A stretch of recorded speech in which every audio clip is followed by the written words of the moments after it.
A jury in Los Angeles has found Meta and Google liable for designing products that are addictive to children. The total award is $6 million, dollars, with Meta liable for 70% of the sum. TikTok and Snap had already reached settlements. A few days later, in New Mexico, Meta has been ordered to pay $375 million dollars for facilitating the sexual exploitation of children. Two verdicts, two states, 1 week. Senator Markey commented, "Big tech's big tobacco moment has arrived. It is an intuitive conclusion, and it is wrong. Social media is not the new tobacco, not because it cannot cause harm, but because the kind of harm being discussed is not the sort that the courts are equipped to deal with. And when the problem is poorly defined, so is the solution. What the prosecution has demonstrated before dismantling the analogy, one point must be acknowledged. The prosecution has hit the mark. The internal documents that emerged during the trial are hard to ignore. Meta had an internal study, Project Mist, which found that minors who had already had negative experiences were the most vulnerable to Instagram addiction. A YouTube memo described viewer addiction as a corporate goal. An Instagram employee reportedly wrote that the company was made up of, basically, pushers. A Meta document stated, "If we want to win big with teens, we must bring them in as tweens." None of these documents prove that social media causes harm comparable to that of tobacco, but they do prove something more specific and significant. These companies have deliberately designed mechanisms to maximize the time spent on their platforms by younger users, and they have done so in full knowledge of the risks. Algorithms are not neutral. Dark patterns exist. Design is geared towards engagement, not user well-being, which incidentally is absolutely obvious. It is their business model. Every advertising platform in history has optimized for attention. That is what they do. So far, no serious controversy. The problem arises in the next step, from problematic design to defective product to large-scale product liability. It is in this logical leap that the parallel with tobacco breaks down. Why the analogy doesn't hold up. Tobacco isn't infrastructure. Cigarette does just one thing. You light it, you smoke it, it harms you. There's no productive use case for tobacco. The product is the harm itself. Social media is something else entirely. It is the infrastructure through which businesses reach customers, communities organize themselves, governments communicate, and news outlets distribute content. Treating Instagram like a cigarette means ignoring the fact that the same product is also a commercial channel, a publishing platform, and a communication service used by billions of people for entirely legitimate purposes. As the American Enterprise Institute has argued, these are services that facilitate public discourse. Suing the tobacco industry does not raise issues of freedom of expression. Suing a communications infrastructure does. The correct analogy is not with tobacco. It is with the telephone network. The telephone, too, has been used for harassment, stalking, and scams, and the response was to regulate it as infrastructure. Caller ID, do not call registers, legislation on unsolicited calls, spam filters. No one took Telecom Italia to court arguing that the telephone was a defective product because someone was using it for stalking. The remedy was legislative and infrastructural, not a product liability. Addiction is not the same thing. Nicotine creates physical dependence. The body's chemistry changes. Quitting smoking is a medical process with measurable and reproducible withdrawal symptoms. For social media, there is no evidence of comparable physiological dependence. There are compulsive behavioral patterns, craving, intermittent reinforcement, seeking gratification, but the literature still struggles to classify them as clinical addiction in the medical sense of the term. As Reason observed, tobacco is a chemical substance with direct and measurable physical effects. Social media is a content distribution system, different for every user. Calling both addiction means using the same word for two phenomena with radically different biological bases. Science does not close the loop for social media. The picture is different. The strongest evidence supporting the harm thesis comes from Jonathan Haidt, a social psychologist at NYU and author of The Anxious Generation, the book that, more than any other, has fueled the narrative of harm. His strongest figures concern teenage girls who use social media intensively, more than 4 hours a day, showing a 2-3 times higher risk of depression.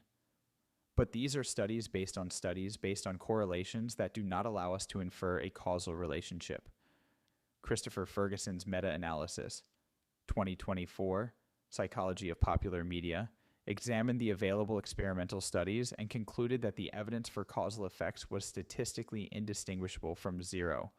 Burnell et al., 2025, in trials restricting social media use found minimal effects, most below the threshold of practical significance. And then there is the bigger picture. Candace Odger's review in Nature, 2024, summarized meta-analyses conducted across 72 countries. No consistent, measurable association between well-being and the prevalence of social media. The Adolescent Brain Cognitive Development Study, the largest longitudinal study on adolescent brain development in the United States, found no evidence of drastic changes associated with the use of digital technologies. Odger's comment on Haidt: he is a talented storyteller, but his story is currently lacking in evidence. Haidt has challenged Ferguson by identifying methodological errors and recalculating the magnitude of the effects. The debate is ongoing and fierce. But that is precisely the point. We are still in the realm of debate, not consensus. Haidt himself admits that the appropriate standard is that of the preponderance of evidence, not definitive proof. In other words, there is insufficient scientific evidence to support a large-scale product liability model. In the case of tobacco, the scientific evidence was overwhelming and the industry was lying. In the case of social media, the science is ambiguous, and the industry may be right when it says that teenagers' mental health is too complex a phenomenon to be attributed to a single app. Product liability does not scale. This is the central issue, and it is worth breaking it down using a clear framework. There are 3 ways to address a product that causes, or could cause, harm to society. Model how it works. When it works, example limitation. Product liability, product is defective damages. Physical harm. Strong causality, tobacco doesn't scale without strong causal evidence. Behavioral regulation limits on features and usage. Known but non-absolute risk gambling. Slot machines, limited impact. Easy to bypass infrastructure regulation. Rules on system design, complex systems with legitimate uses. Telecom networks requires legislation. The first is product liability, the tobacco model. It works when the harm is uniform, physical, measurable, and the causal link is strong. If you smoke, the risk is 15-30 times higher. There's no need to prove this on a case-by-case basis. The scientific evidence is so overwhelming that it allows for class actions and mass compensation. This is how the $206 billion master settlement agreement came about. The second is behavioral regulation. Nudges, design constraints, usage limits. It is the slot machine model. You do not ban gambling, but you limit the most harmful features and impose warnings. The third is infrastructural regulation, the telephone network model. You do not declare the product defective. You impose design standards, identification requirements, access requirements, and transparency and audits of recommendation systems. For example, making it explicit that a feed is optimized to maximize dwell time, or allowing independent audits of how content is selected and amplified. Social media falls under Model 3. We are treating it as Model 1. The Los Angeles verdict is worth $6 million. Meta reported revenues of $164 billion in 2024. There are around 2,000 pending lawsuits in the United States, brought by families, school districts, and state attorneys general. Each will have to prove individual causation that this platform caused this harm to this person. The upcoming bellwether trial, scheduled for June in Kentucky, will have to start from scratch with the same disputed evidence. Without legislation in place, the judicial system produces friction, not change. The answer exists, and it doesn't lie with the courts. Several countries have already realized this. Australia introduced a ban on social media access for under 16s in December 2025, the first of its kind in the world. After 3 months, over 7 million accounts had been removed or deactivated. It is not perfect. Many minors circumvent the controls, but this is, in part, inherent to the model. The primary responsibility shifts to the platforms. to demonstrate that they have implemented verification systems, rather than on completely eliminating access. This is another reason why the platforms support these measures. They shift the focus from an impossible outcome, zero access, to a verifiable requirement, checks in place. France is preparing a similar law for children under 15, due to come into force in September 2026. The European Parliament has voted in favor of a ban for children under 16, subject to parental consent. Malaysia, Denmark, Brazil, the list is growing. Italy, Germany, Spain, and Greece are considering similar restrictions. None of these countries has opted for legal action. They have opted for legislative measures. Moreover, even in the tobacco industry, the actual trajectory has not been merely punitive but proactive. Filters, health warnings, advertising restrictions, and more recently, reduced risk products such as e-cigarettes. They have not eliminated the problem, but they have reshaped it. With social media, we are still at the previous stage. We debate whether the product is intrinsically harmful instead of addressing how it is designed. What does this mean for you? If you run a business in Europe, the reforms currently underway, age verification, restrictions on recommendation systems, and the separation of feeds will change the way social media platforms function as channels for marketing and content distribution. This isn't just theory, it's a fundamental shift in how these platforms operate, and it raises an unavoidable question. Limiting optimization for engagement is not a technical decision. It is a decision about what is worth showing more of, and therefore, inevitably, a political decision. But the most important point is another.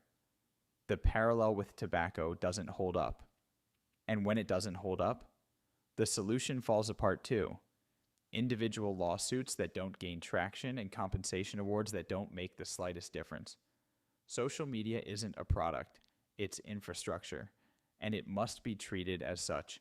Regulation, design constraints, verification standards, and audits of recommendation systems. Courts deliver verdicts. They do not change the system.